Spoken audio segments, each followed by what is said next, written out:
नमस्कार दोस्तों, कैसे हैं आप लोग। उम्मीद करता हूं सभी लोग स्वस्थ होंगे और मस्त होंगे। स्वागत करता हूं आपका गौतम सीटेट क्लासेस में। तो चलिए मित्रों, देखते हैं हम आज की क्लास में क्या करने वाले हैं। आज जो हमारी क्लास है वो सीडी एंड पैडा की 10th क्लास होगी, जिसमें क्वेश्चन नंबर 136 से 150 तक डिस्कस किए जाएंगे। और ये क्वेश्चन नंबर 136 से 150 तक उन बच्चों के लिए जिनके पास PDF है। अच्छा, PDF होने से फ़ायदा क्या होता है? फ़ायदा ये होता है कि जो चीज़ें मैं वर्बली बताता हूँ आप उनको लिख लिया करो, वो आपकी थ्योरी हो जाएगी। इससे ज़्यादा थ्योरी सीटेट में आती नहीं है। अच्छा, दूसरी चीज़ याद रखो कि मेरी जो भी क्लासेस आप देख रहे हैं वो सीरियल वाइज देखें, यानी कि पहले फर्स्ट क्लास देखें, इसके बाद सेकंड और एंड लेटर ऑन उस क्लासों को आप ऐड करते जाएं। तो इससे होगा क्या कि जो मेरा कॉन्सेप्ट है, जो मेरी ट्रिक्स हैं, ये ट्रिक्स नहीं एक्चुअली प्रॉपर कॉन्सेप्ट है पॉजिटिव एंड नेगेटिव का, जो आपको सीडी और पैडा का जो 90 मार्क्स का पोर्शन है उसमें 85 कम से कम दिलाएगा, ज़्यादा भी दिला सकता है। इसके बाद बचेंगे 60 मार्क्स, इसमें से 30 ले आना, 100 प्लस तो जाना ही जाना है। तो देखिए भाई, अगर आप 100 प्लस करना चाहते हैं स्कोर, या 110 प्लस स्कोर करना चाहते हैं, तो आपको गौतम सीटेट के साथ जुड़ना पड़ेगा, रहना पड़ेगा और समझना पड़ेगा और सीखना पड़ेगा कि किस तरह से हम नेगेटिव पॉजिटिव से आंसर पे पहुंचेंगे। चलिए, पहला क्वेश्चन आज का 136। पहला क्वेश्चन उन बच्चों के लिए जिनके पास PDF नहीं है और जो पहली बार देख रहे हैं, और बाकी 136 उनके लिए है जो डेली मेरा वीडियो देखते हैं। चलिए ये क्वेश्चन हम डिस्कस करते हैं। समावेशी शिक्षा से तात्पर्य क्या है? तो भाई पहले तो समावेशी शिक्षा समझ लो है क्या। समावेशी शिक्षा का मतलब है कि एक ही स्कूल के अंदर, एक ही कमरे में, एक ही टीचर के द्वारा दोनों तरह के बच्चे पढ़ेंगे। दोनों तरह के, नॉर्मल बच्चा और जो डिसेबल बच्चा होगा, दोनों बच्चे। लेकिन जो ये डिसेबल बच्चा होगा इसके लिए हमें अलग से कुछ प्रावधान करने पड़ेंगे जिससे कि उसका विकास हो सके। तो ये समावेशी शिक्षा है। 2005 का जो आपका NCF था उसमें ये शिक्षा आई। 2009 में जो RTE आया था, राइट टू एजुकेशन एक्ट, उसने उसको लागू कर दिया और 1 अप्रैल 2010 से विद्यालयों में चल रही है। चलिए अब हम इसके ऑप्शंस देखते हैं, इसमें क्या कहता है वो। फोर्थ से देखेंगे, शिक्षण के लिए विशेष विद्यालयों का प्रयोग करना। बिल्कुल नहीं, विशेष विद्यालय नहीं, नॉर्मल विद्यालय में बच्चा पढ़ेगा। कड़ी दाखला प्रक्रिया, ऐसा कोई भी सेंटेंस जो आपको अनकंफर्टेबल फीलिंग दे, वो सेंटेंस समझ लो नेगेटिव होता है। शिक्षण का एक विशेष तरीका जिसमें सभी बालक सीख सकें। देखो इसमें मैं कुछ नेगेटिव पॉजिटिव नहीं कहता हूँ, इसको हम थोड़ा होल्ड कर देते हैं। पहला देखेंगे, नियमित विद्यालय में सभी प्रकार के बालकों का बिना किसी भेदभाव के स्वागत करना। यही समावेशी शिक्षा है कि चाहे बच्चा आपका डिसेबल है या आपका बच्चा लोअर क्लास से आ रहा है या हायर क्लास से आ रहा है, कहीं से भी बच्चा आ रहा है, उस बच्चे को आप विद्यालय के अंदर, जो नियमित विद्यालय होते हैं, डेली जो विद्यालय चलते हैं, उसमें उस बच्चे का दाखला हो और वो बच्चा पढ़ेगा। यही समावेशी शिक्षा है और आजकल ये विद्यालयों में चल रही है। कक्षा एक में बच्चों में भाषा कौशल का विकास क्रम कैसा होना चाहिए?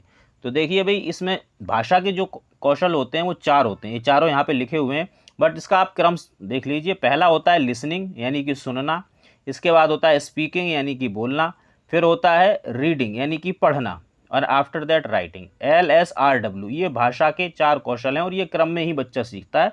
सीधा सीधा इसका आंसर फर्स्ट हो जाएगा। आगे चलेंगे, मानव व्यक्तित्व परिणाम है किसका? तो भी पॉजिटिव चीज़ देखेंगे इसमें। केवल, केवल कहीं पे भी आए उसको नेगेटिव कर देना। केवल, सिर्फ, ही, मात्र, एकमात्र, ये नेगेटिव होते हैं। क्यों? क्योंकि ये जो है आपको बाउंड कर देते हैं, इसलिए केवल नेगेटिव। पालन पोषण और शिक्षा, देखो यहाँ पे भी केवल लगा हुआ है, इसका मतलब है सिर्फ पालन पोषण और शिक्षा ही मानव का जो व्यक्तित्व होता है, जो पर्सनैलिटी होता है, उसको बनाता है। तो यहाँ पे भी केवल दिखाई नहीं दे रहा पर लगा हुआ है, एक तरफा बात कर रहा है, तो ये भी नेगेटिव।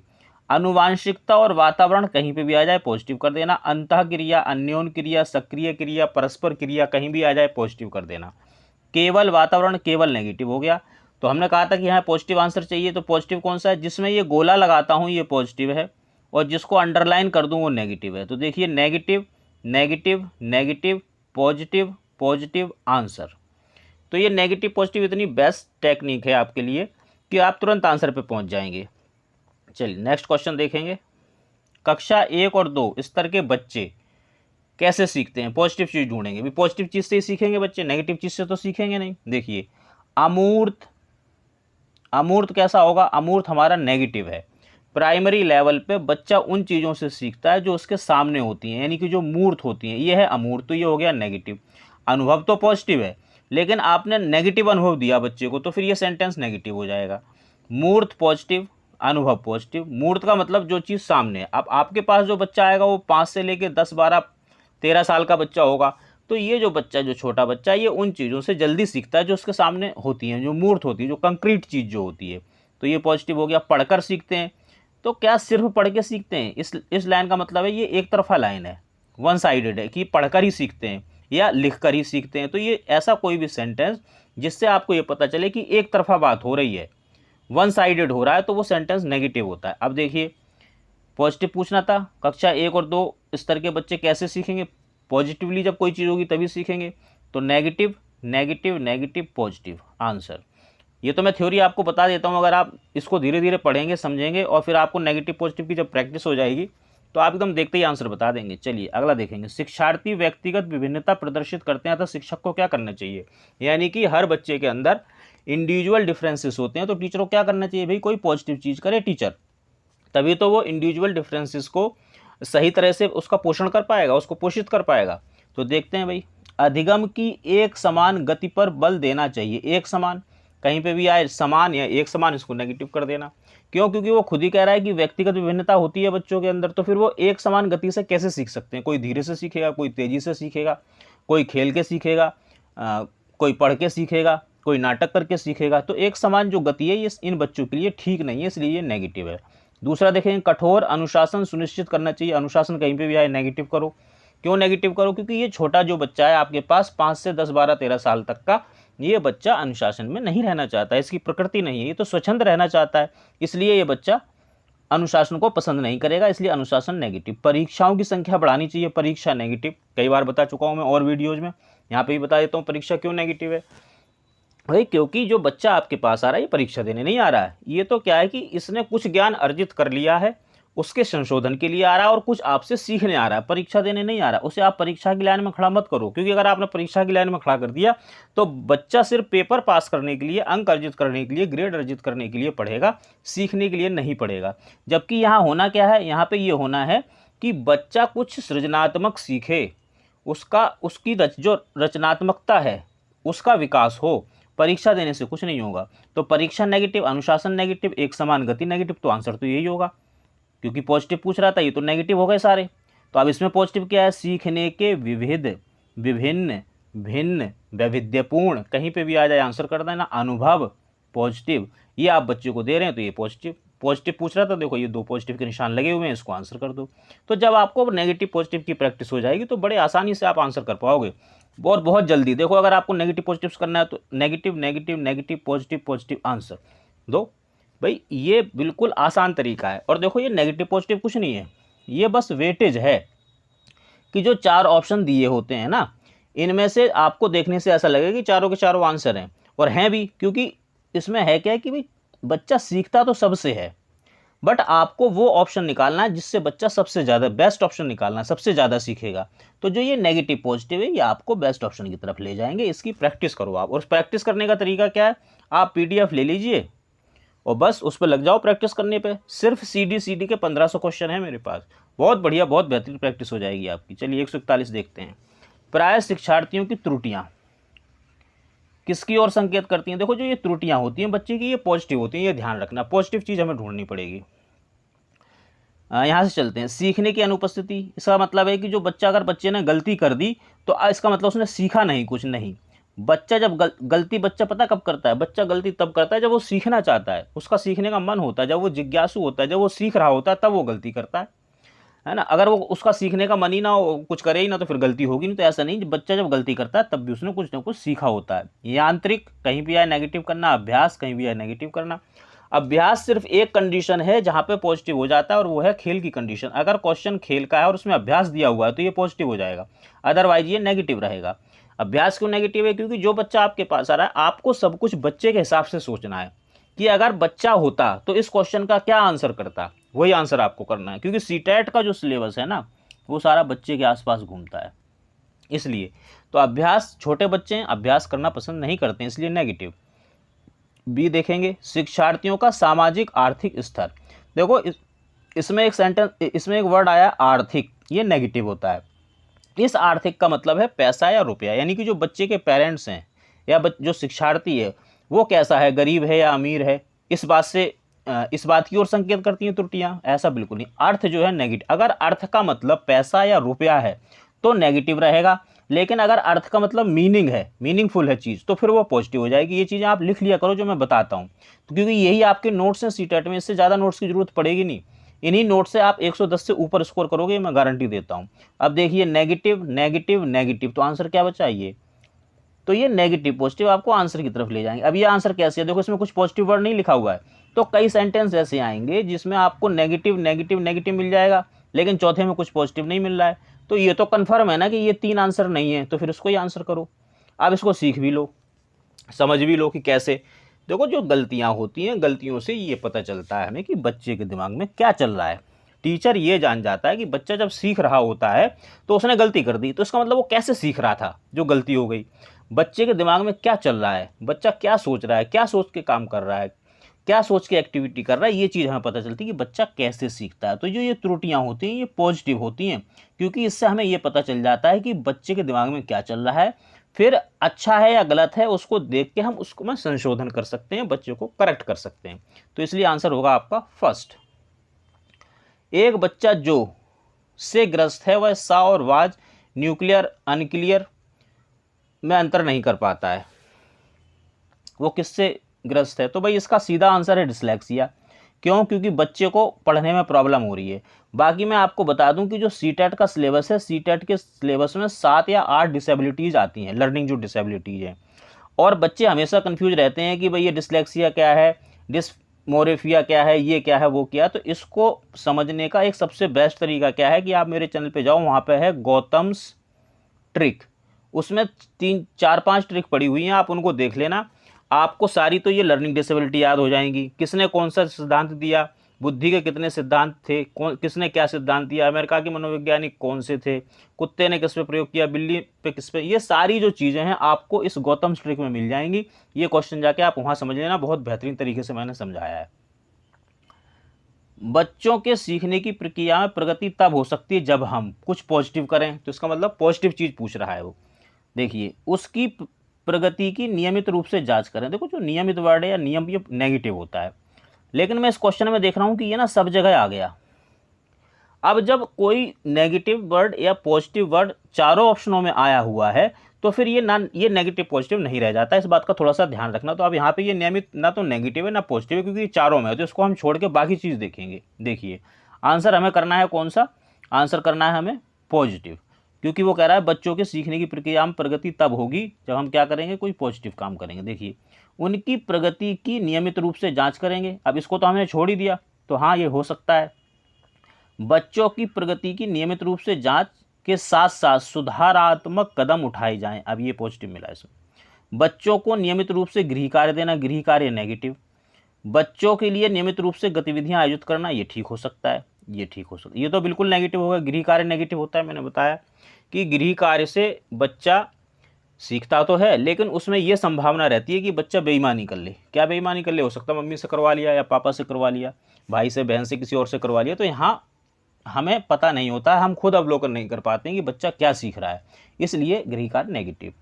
अब देखिए 1 2 3 ऑप्शन है जिसमें हमें ऐसा लग रहा है कि आंसर हो सकते हैं। तो जब आप ऐसे फंस जाओ 2 में, 3 में या चारों में फंस जाओ, तो आपको क्या करना है? आपको पहली चीज़ देखनी है कि इन तीनों में विस्तार कहाँ है। तो पढ़ के देखते हैं। उसकी प्रगति की नियमित जाँच, यहाँ सिर्फ जाँच हो रही है, यहाँ बच्चों की जाँच हो रही है और साथ साथ सुधारात्मक कार्य हो रहे हैं, तो ये ज़्यादा अच्छा है, इसमें ब्रॉडनेस है, इसमें विस्तार है। चौथा और देख लेते हैं, बच्चों की नियमित, इसमें सिर्फ गतिविधि हो रही है। देखो ये सिर्फ बी जो ऑप्शन है ये ऐसा ऑप्शन है जिसमें 2 काम हो रहे हैं। एक तो बच्चों की जांच हो रही है, उसकी जो प्रगति है उसकी जांच हो रही है, और फिर उसके साथ अगर बच्चे में कोई कमी है तो सुधारात्मक कदम भी उठाए जा रहे हैं। तो यहाँ बच्चे का ज़्यादा भला हो रहा है, बच्चा यहाँ ज़्यादा सीखेगा, ये ज़्यादा विस्तारित है। और भाई सीटेट में जो ज़्यादा विस्तारित है, जो बेस्ट ऑप्शन है, वही आंसर है। चलिए अगले चल देखिए नेगेटिव पॉजिटिव से कितनी जल्दी आप क्वेश्चन के आंसर पे पहुंच जाते हो। बिल्कुल वहीं जाकर खड़े हो जाओगे, वैसे आंसर कर दो। ये मेरी टेक्निक है और ये 101% वर्क करती है। मेरे पास जो भी बच्चे आते हैं मैं 100% रिजल्ट देता हूँ हर बार, हर पेपर में। तो आप भी इसका फ़ायदा उठाएं और इन चीज़ों को सीखें। 144 कॉलवर के अनुसार शिक्षक बच्चों में नैतिक मूल्यों का विकास कर सकता है। कैसे? कोई पॉजिटिव चीज़ करेगा तभी होगा, तो पॉजिटिव ढूंढते हैं। यहाँ से चलते हैं डी से। व्यवहार के स्पष्ट नियम बनाकर। नियम नेगेटिव, मैंने आपको बताया बच्चा नियम में नहीं रहना चाहता, आप उसको नियम मत सिखाओ। धार्मिक शिक्षा का को महत्व देकर। धर्म या धार्मिक कहीं भी आ जाए नेगेटिव कर देना। देखो धर्म नेगेटिव या पॉजिटिव चीज़ नहीं है, लेकिन मेरा जो बच्चा है वो छोटा है, 5 से 10 12 13 साल तक का बच्चा है मेरा, वो धर्म को नहीं समझता है, उसके सिलेबस में ये नहीं है, इसलिए नेगेटिव है। बी देखिए, कैसे व्यवहार किया जाना चाहिए इस पर कठोर निर्देश देकर। निर्देश देना और वो ही कठोर, ऐसा कोई सेंटेंस जिसमें आपको लगे, आप ये सोचना कि ये जो सेंटेंस ये बच्चा पढ़ रहा है, तो क्या इसमें बच्चा कंफर्टेबल फील करेगा? मेरे हिसाब से नहीं करेगा। जब आप उसको कठोर निर्देश दोगे, अरे ऐसा ही करेगा, नहीं तो समझ ले फिर क्या होगा। तो ऐसा जो कोई सेंटेंस है, ऐसा कोई ऑप्शन है, फिर वो नेगेटिव हो जाएगा, जिसमें बच्चा अनकंफर्टेबल फील करता है। अब देखिए नेगेटिव नेगेटिव नेगेटिव, तो आंसर यही हो जाएगा। नैतिक मुद्दों पर आधारित चर्चाओं में शामिल करके, कहीं पे भी आए चर्चा करना या बातचीत करना, ये पॉजिटिव होता है। तो देखो कितना आसान है, negative negative negative positive answer. सीखो भाई इसको। देखो मैं हर वीडियो में नेगेटिव या पॉजिटिव ही सिखाता हूँ, तो हो सकता है आप इस मेरे नेगेटिव और पॉजिटिव से बोर हो रहे हो, बट देखो बोर मत हो। और जगह आप जाओगे आपको 75 तरह की चीज़ें सिखाई जाएंगी, यहाँ तो मैं सिर्फ 2 ही चीज़ बता रहा हूँ। इन्हीं 2 चीज़ों की प्रैक्टिस कर लो। कहने का मतलब है कि आप 1000 टेक्निक मत सीखो, एक टेक्निक सीखो और उसकी 1000 बार प्रैक्टिस करो। देखता हूँ मैं कैसे तुम्हारे 100 से ऊपर नंबर नहीं आते। इधर उधर भागने से अच्छा है कि आप इन 2 चीज़ों की प्रैक्टिस कर लो, ये आपको 90 नंबर में एकदम परफेक्ट कर देंगे। बाकी बच्चे 60, तो मैं बताऊंगा इन 60 में से भी 40 नंबर कैसे लाए जाते हैं। 60 में से 40 आएंगे, 40 इधर से आ जाएंगे, 80 इधर से आ जाएंगे, 120 तक भी पहुंच सकते हो अगर आप मेरी बातों को मान लो तो। 120 प्लस स्कोर कर सकते हो। लेकिन जब बहुत कम होगा तो 100 तो आ ही जाएंगे। बस आप मेरे तरीके से चलते जाना। चलिए, सीखने के नियम किसने दिए? अब भाई देखो ये थ्योरी है, तो थ्योरी पे कोई कंप्रोमाइज़ नहीं है, सीधे सीधे चलेंगे। सीखने के नियम दिए किसने? थॉर्नडाइक ने। इसने 2 तरह के नियम दिए, एक तो दिए प्राइमरी में 3 नियम दिए, और दूसरे दिए सेकेंडरी, इसमें दिए 5। तो भाई ये जब मैं थॉर्नडाइक पढ़ाऊंगा तो इसको मैं थोड़ा डिटेल कर दूंगा, लेकिन ये 3 मैं आपको अभी सिखा देता हूँ कि ये 3 जो प्राइमरी कौन से उसने नियम दिए थे। तो आप एक चीज़ देखो, आपने प्रभात तो लिखा होगा, प्रभात, इस प्रभात को लिखने का तरीका चेंज कर लो। इसको ऐसे लिखना सीख लो जैसे मैं बता रहा हूँ। इसको ऐसे लिखा को प्रभात, ये जो आ का डंडा था इसको अलग कर दिया। अब देखिए थॉर्नडाइक ने कौन से नियम दिए? 3 प्राइमरी, पर यानी कि प्रभाव का नियम, अभ्यास का नियम, तत्परता का नियम, ये 3 नियम थे थॉर्नडाइक के प्राइमरी। सेकेंडरी 5 थे, वो थॉर्नडाइक में पढ़ाएंगे। तो ये सीधा सीधा इसका आंसर है थॉर्नडाइक। पावलव ने क्या दिया, स्किनर ने क्या दिया, कॉलर ने क्या दिया, थॉर्नडाइक ने क्या दिया। इन चारों के बारे में एक इतनी अच्छी ट्रिक है भाई, मैं तुम्हें बताऊं, आप जाना गौतम्स ट्रिक में। इन चारों ने जो जो काम किए, जिस पे प्रयोग किए, ये नियम दिया, वो नियम, सारा का सारा एक बहुत छोटी सी कविता है, 4 लाइन की। इतनी बेहतरीन कविता है, मैंने खुद बनाई है। आप एकदम आप पढ़ोगे आपको याद हो जाएगी। वहाँ पे जाके चले जाना, ये कभी नहीं भूलोगे ज़िंदगी में, आप एक बार अगर गौतम स्ट्रिक पे जाके देख लोगे। चलिए अगला क्वेश्चन देखते हैं। सीखना क्या है? व्यवहार में परिवर्तन, हाँ। अनुभव तथा अभ्यास का परिणाम, अभ्यास नेगेटिव। उपरोक्त सभी, देखो सीटेट में फंस मत जाना, ऐसा ऑप्शन होता ही नहीं है। तो अब तीसरा और देखेंगे, व्यवहार में अपेक्षाकृत स्थायी परिवर्तन। देखो एक टाइम था जब व्यवहार में परिवर्तन अगर हो जाए तो उसको हम सीखना कह देते थे, लेकिन फिर और जब आगे बात हुई तो उसमें कहा कि भाई सिर्फ परिवर्तन नहीं, स्थायी परिवर्तन होना चाहिए, तब हम सीखना कहेंगे इसको। तो ये थोड़ा सा ब्रॉड है, इसलिए इसी को आंसर करो। बाकी ये सीखने के ऊपर एक अलग से क्लास आएगी, उसमें हम और अच्छा डिस्कस करेंगे। शारीरिक वृद्धि और विकास को क्या कहते हैं? देखो इन दोनों को अगर हम मिला दें तो एक शब्द बनता है अभिवृद्धि, और ये वर्ड पॉजिटिव होता है, ध्यान रखना, क्योंकि ये इन दोनों का मिक्सचर है। सीधा सीधा आंसर है, सीधी सीधी थ्योरी है, ज़्यादा आपको समझने की जरूरत नहीं है। अगला क्वेश्चन देखते हैं। गृह कार्य के बारे में कौन सा कथन उचित है? तो जो पॉजिटिव होगा वही उचित होगा। देखो वैसे तो गृह कार्य नेगेटिव है, लेकिन अब क्वेश्चन ही गृह कार्य का आ गया तो फिर इसमें पॉजिटिव चीज़ देखेंगे। और मैं आपको बता रहा हूँ कि नेगेटिव या पॉजिटिव कुछ नहीं है, जो आपके ये 4 ऑप्शन हैं इनका बस वेटेज है। किसी से आप 20% सीखोगे, किसी से 40, किसी से 60, किसी से 100। तो आपको क्या करना है? 100 वाला आंसर ढूंढना है। 100 वाला आंसर कैसे मिलेगा, यानी कि बेस्ट ऑप्शन कैसे मिलेगा? नेगेटिव और पॉजिटिव से, ये ध्यान रखना। चलिए अब देखते हैं, इसको पढ़ते हैं। गृह कार्य के बारे में कौन सा कथन उचित है? जो पॉजिटिव है। गृह कार्य देना अति आवश्यक है। कोई भी ऐसा सेंटेंस जिसमें अति हो रही है, जैसे बहुत सरल, बहुत कठिन, कम से कम, ज़्यादा से ज़्यादा, अगर इस तरह की अति आ रही तो इसको नेगेटिव कर देना। अति हमेशा नेगेटिव होती है। गृह कार्य अभिभावकों को व्यस्त रखने का उत्तम साधन है। व्यस्त रखना नेगेटिव। फोर्थ और देख लो एक बार, गृह कार्य कक्षा में किए गए कार्य का अभ्यास मात्र है। अभ्यास नेगेटिव, मात्र, एकमात्र, सिर्फ, ही, केवल, ये नेगेटिव है। तो अब देखो नेगेटिव नेगेटिव नेगेटिव, तो आंसर तो यही बचा, क्योंकि जब ये तीन आंसर नहीं है पता चल गया कि तीन तो ये नेगेटिव ही है, तो फिर यही आंसर है। अब इसको पढ़ भी लेते हैं। बच्चों की क्षमताओं स्तर के अनुसार गृह कार्य दिया जाना चाहिए, यानी बच्चे में जितनी क्षमता है। मान लो बच्चा 2 सवाल सॉल्व कर सकता है घर पे, तो आप 2 ही सवाल दो, ये नहीं कि उसे 20 सवाल दे दिए तो वो जहां वो 2 कर सकता था वो 2 भी नहीं करेगा। तो ये आपका ऑप्शन। कई क्वेश्चन ऐसे आएंगे जिसमें आपको पता चल जाएगा कि 3 तो पक्का नहीं है, तो चौथे को कर देना आंख बंद करके, मेरी तरफ से 1 नंबर 100% मिलेगा। अगला क्वेश्चन देखते हैं, सीखने का अंतःदृष्टि सिद्धांत को किसने बढ़ावा दिया। देखो जो ये अंतःदृष्टि का सिद्धांत था ये हमें दिया कोहलर ने। कोहलर कहाँ के थे? कोहलर थे भाई जर्मनी के। लेकिन फिर भी मान लो आप कंफ्यूज रहते हो तो वहीं जाओ गौतम स्ट्रिक में, आपकी कन्फ्यूजन बिल्कुल दूर हो जाएगी। वो कविता जो मैंने बताया वो पोएम उसको याद कर लेना, 4 लाइन की बहुत बढ़िया पोएम है। आपको याद हो जाएगा कि अंतर्दृष्टि का सिद्धांत कोहलर ने दिया, किस पे प्रयोग किया, क्या प्रयोग किया, सब याद हो जाएगा। तो ये किसने दिया था? तो देखो जो कोहलर जो थे ये जर्मनी के थे, और कोहलर के साथ साथ जो गेस्टाल्टवाद था, गेस्टाल्टवाद की जो स्थापना हुई थी जर्मनी में 1912 में हुई थी, और 1912 में मैक्स वर्दाइमर थे जिन्होंने इसकी स्थापना की थी। इनके साथ कॉफका करके और ये कोहलर, ये 3 लोग थे जिन्होंने गेस्टाल्टवाद की स्थापना की थी, और गेस्टाल्टवादों ने ही अंतर्दृष्टि का सिद्धांत दिया था। इन्होंने कहा था गेस्टाल्टवाद का मतलब होता है कि जो चीज़ सामने है आपकी, जो आकृति जो सामने है, यानी इन्होंने ये कहा था कि जो कोई समस्या जो होती है ना, जब वो पूरी की पूरे सामने होती है तब उसको सॉल्व करने में आसानी होती है। ये इनकी थ्योरी है। बाकी पॉवलोव ने क्या दिया, वाइगोस्की ने क्या दिया, जीन पियाजे ने क्या दिया। वाइगोस्की ने सामाजिकता की बात करी, इन्होंने जीन पियाजे ने संज्ञानात्मक विकास की 4 अवस्थाएं दी। पावलव का कुत्ता, पावलव के कुत्ते की घंटी क्लासिक कूल, तो उन्होंने क्लासिक की सिद्धांत दिया। ये कविता की बात कर रहा हूँ, इस कविता को पढ़ना तो वहाँ आप सीख जाओगे। फिलहाल इसका आंसर फर्स्ट है। बच्चों के बौद्धिक विकास की 4 विशिष्ट अवस्थाओं की पहचान किसने की? तो देखते हैं, पहला कोलबर्ग, इसने तो नैतिकता की बात की, तो ये तो आंसर नहीं हो सकता। एरिक्सन, इसने सामाजिकता की बात की। स्किनर, अब स्किनर ने क्या दिया ये कहाँ पता चलेगा आपको? वहीं गौतम स्ट्रिक में जाना मिल जाएगी, उस पोएम को देख लेना कि स्किनर ने क्या किया था। जैसे इन्होंने क्रिया प्रसूत का नियम दिया। तो अब ये तो चारों आंसर नहीं हो सकते, तो कौन है? पियाजे। पियाजे ने जो बौद्धिक विकास की 4 अवस्थाएं दी, संज्ञानात्मक विकास की 4 अवस्थाएं दी। पियाजे ने कहा कि जो बच्चे का जो विकास होता है वो अवस्थाओं में होता है। तो 4 अवस्थाएं उन्होंने बताई थी। संवेगी प्रेरक अवस्था थी, पूर्व संज्ञानात्मक अवस्था थी, मूर्त संज्ञानात्मक अवस्था, और अमूर्त या औपचारिक संज्ञानात्मक अवस्था। तो ये अवस्थाएं हम पियाजे में अच्छे से पढ़ेंगे। उम्मीद करता हूँ मित्रों आपको आज की क्लास पसंद आएगी।